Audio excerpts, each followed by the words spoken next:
گھر کے باہر بوڑھا آدمی اور ایک نوجوان میں عجیب کشمکش کا کھیل جاری تھا۔ نوجوان کے ہاتھ میں قیمتی سامان کا ایک تھیلا تھا جو وہ بوڑھے کو تھمانا چاہتا تھا، جبکہ بوڑھا آدمی وہ سامان لینے سے انکاری تھا۔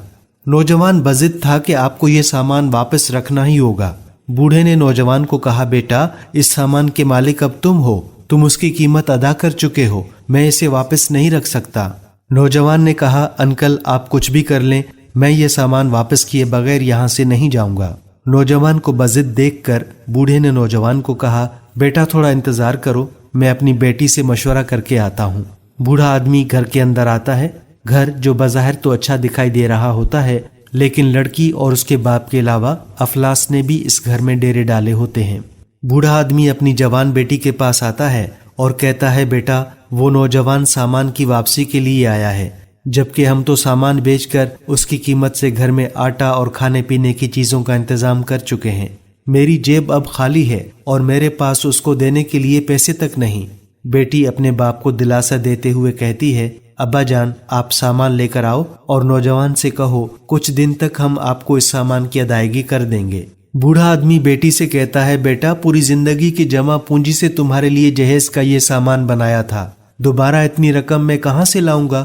بیٹی باپ کا ہاتھ تھام کر کہتی ہے، ابا جان اللہ پر بھروسہ رکھیں، وہ کوئی نہ کوئی راستہ نکالے گا۔ بیٹی کی بات سن کر بوڑھا آدمی بوجھل قدموں کے ساتھ دروازے کی طرف آتا ہے اور نوجوان سے سامان پکڑ لیتا ہے۔ سامان بوڑھے کو تھما کر نوجوان بغیر کچھ سنے تیزی سے واپس روانہ ہو جاتا ہے اور بوڑھے کی بات زبان پر ہی رہ جاتی ہے۔ بوڑھا سامان اٹھا کر اندر آتا ہے اور بیٹی کو بتاتا ہے کہ نوجوان رقم واپسی کا تقاضا کیے بغیر ہی واپس پلٹ گیا۔ لڑکی سامان لے کر اندر آتی ہے اور جیسے ہی اسے کھولتی ہے اس میں ایک چٹھی برآمد ہوتی ہے۔ چٹھی دیکھ کر لڑکی خوفزدہ ہو جاتی ہے اور کمرے میں نظر دوڑاتی ہے کہ کوئی اسے دیکھ تو نہیں رہا۔ وہ لرزتے ہاتھوں کے ساتھ چٹھی کو پکڑتی ہے اور کمرے کا دروازہ اندر سے لاک کر دیتی ہے۔ وہ چٹھی کھولتی ہے اور اسے پڑھنا شروع کر دیتی ہے، جس میں لکھا ہوا تھا کہ سامان لینے کے بعد مجھے احساس ہوا یہ جہیز کا سامان ہے جو مجبوری میں مجھے فروخت کیا گیا ہے۔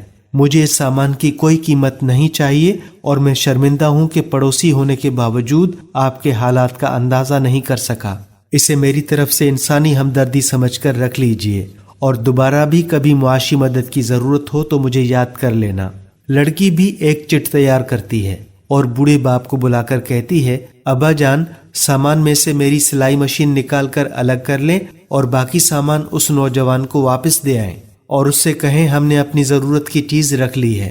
بوڑھا اس نوجوان کے گھر جاتا ہے اور اسے سامان واپس کر کے کہتا ہے، ہم نے اپنی ضرورت کی چیز اس میں سے رکھ لی ہے۔ نوجوان حیرانگی کی کیفیت میں سامان لے کر اندر آتا ہے تو اس میں سے ایک چٹھی برآمد ہوتی ہے جس میں لکھا ہوتا ہے، مدد ضرور چاہیے لیکن ایسی مدد نہیں چاہیے جو ہماری خودداری کو روند ڈالے۔ اس سامان میں سے سلائی مشین میں نے رکھ لی ہے، اپنی محنت سے لوگوں کے کپڑے سلائی کر کے آپ کو اس سلائی مشین کی قیمت ادا کر دی جائے گی، اور دوبارہ جب بھی کسی کی مدد کریں بھیک دینے کے بجائے اسے اپنے پیروں پر کھڑا کیجیے گا۔ نوجوان یہ پڑھ کر لڑکی کی خودداری سے بڑا متاثر ہوتا ہے اور اس کی خودداری کو داد دیتا ہے۔ میرے پیارے دوستو، لوگوں کی مدد کرنا ہم سب کا فرض ہے، لیکن مدد اس طرح سے کی جائے کہ کسی پر آنچ نہ آئے۔ بھیک دینے سے بہتر ہے لوگوں کو اپنے پاؤں پر کھڑا کیا جائے۔ بھیک میں دی گئی رقم غریب کو 1-2 وقت کا کھانا مہیا کرتی ہے، جبکہ آپ کی حقیقی مدد غریب کو زندگی بھر کا روزگار فراہم کرتی ہے، اور اس غریب کے روزگار کا ذریعہ آپ کے لیے ہمیشہ کا صدقہ جاریہ بن جاتا ہے۔ ہمارے پیارے نبی صلی اللہ علیہ وآلہ وسلم نے بھی ایک مرتبہ ایک صحابی کو بھیک میں کھانا دینے کی بجائے کلہڑا دے کر اس کے لیے ہمیشہ کے روزگار کا بندوبست کیا۔ تو آئیے آج سے روزی نہیں بلکہ روزگار بانٹ کر معاشرے کی بہتری میں اپنا کردار ادا کریں اور معاشرے کو اپنے پاؤں پر کھڑا کریں۔ ہم امید کرتے ہیں کہ ہماری آج کی یہ ویڈیو آپ کو ضرور پسند آئی ہوگی۔ اسے لائک کیجئے اور اپنے دوستوں کے ساتھ زیادہ سے زیادہ شیئر کیجئے۔ اگر آپ نے ہمارے فیس بک پیج کو ابھی تک فالو نہیں کیا ہے تو فالو کر لیں اور یوٹیوب چینل کو سبسکرائب کر لیں تاکہ اس طرح کی آنے والی مزید ویڈیوز بھی آپ تک پہنچتی رہیں۔ اب ہمیں اجازت دیجیے، اللہ حافظ۔